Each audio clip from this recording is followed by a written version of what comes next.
Welcome back. I'm Oksana and this is Andre. my son. And we will continue with the live series that we started yesterday, and the title is Books and Inspirations. there we go. So our book of this month, I guess, is Letters to a Young Athlete by Chris Bosh. and we started yesterday, and yesterday we shared with you guys the introduction.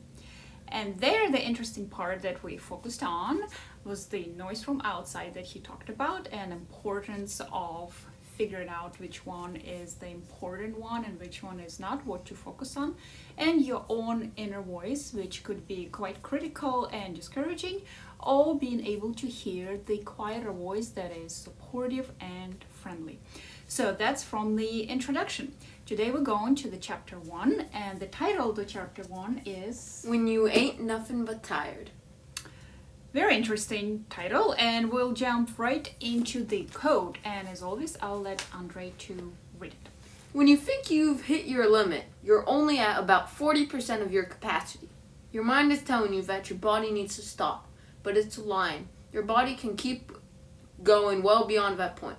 Realizing this should empower you. Your thoughts? It's very true that to reach success, you do need to push your body past its limits that it's set to itself, when in fact it's lying to you about that, and you just need to push forward and you'll find more power. So, thank you, Andre. Very interesting code, and what I personally want to focus on from this code is what I'm seeing in my life performance coaching practice is that very often we go to two different extremes, I would say. First one would be working yourself so hard and pushing those limits so hard and non-stop without any recharging of the batteries that eventually person will hit the dead end and fall down completely empty, as I used and Andre reminded me today with empty backpacks. Yes. Right? So when you used up everything that you had, then that's one extreme. On the other side, there's another extreme where now we're in the time of life where if we want something to eat, there's a quick delivery. If we want something to watch, there are a million channels out there. If I want to call somebody across the ocean, it's just a matter of figuring out, finding the name and connecting to the phone, and that's it. It's there, and often it's free. So a lot of things come, I wouldn't say that easy, but come rather fast and right away, and we don't even realize that it's that hard and difficult. So when we are getting on the road of or on a journey to achieve something, often I hear a lot of people saying that, well, I've tried and nothing came out on the other end. And when we're starting to talk about how hard somebody tried or pushed, we're realizing that it's not too far. If you do want to change your lifestyle, if you do want to achieve success, if you do want to have something that you don't have now, then you need to do something that you're not doing now. And that is exactly going back to the code, is to push your limits. Not to push your limits to extreme, but to push your limits to middle, a bit further. Those 40, 50, 60% forward to the life that you want to do, to the result that you want to achieve. And this is something that I work with my clients. This is something that I work on daily with myself, with Andre, and this is something that I encourage young readers as well. And this is what Chris Bosh does the same through his book.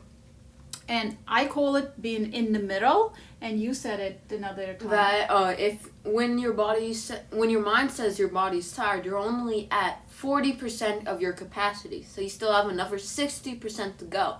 So you aren't halfway. You're just, as some people say, at the tip of the iceberg.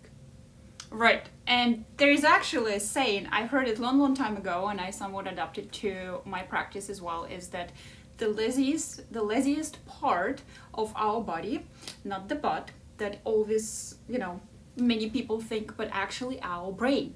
Because what happens, the brain would stay in the familiar and known for as long as it's possible, because then there's not much energy being spent, and actually it's a comfortable state, and we love to be in the sense of comfort. So often we just go and repeat the same and the same and the same, and this is what our subconscious encourages us to do, because as soon as something new comes in, and that is when we push our boundaries, the conscious need to kick in, and the brain actually needs to start working and need to figure it out. Okay, how do we get now to the next level? So that's when we need to start working hard, not only with our bodies but with our brain as well.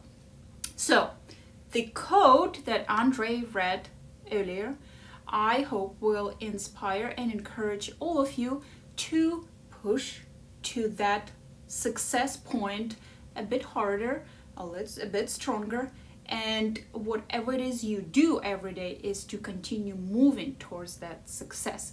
That is another way to push your boundaries, because there are so many people that decide to sign up for something, or decide to stand on the road to success, to work out, or to have a healthy diet, or to finish a university, or to even finish reading a book, and do it one day and do it another and do it months and then stop. So being consistent and consistently act towards your success, that is incredibly important, and that will be already pushing your boundaries. So that's my addition to the code. Do you have something to add? No. So I guess today it's a very short live, and I hope the lesson that you'll take from this chapter 1 that we read from the book is that don't afraid to push yourself. Be sensitive and be aware of how far you push yourself, but I'm sure before you push yourself way too far, there's still a period of time where you can somewhat play around and move forward towards your success. Yeah. This is the message for today, and tomorrow we will be back, and tomorrow's chapter is actually very interesting, and the title is You need to find your why, and it can't be fame or money.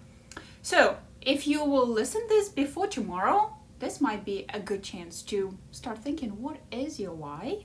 And it doesn't have to be the same why throughout your whole entire life. It could change. It doesn't matter how old you are. You can think of your why at the age of 15, at the age of 10, at the age of 50, at the age of 70, as long as there is that star and that point that you can answer what is your why. We're done for today. Have a great Wednesday, and we'll see you tomorrow. And don't forget, push your boundaries.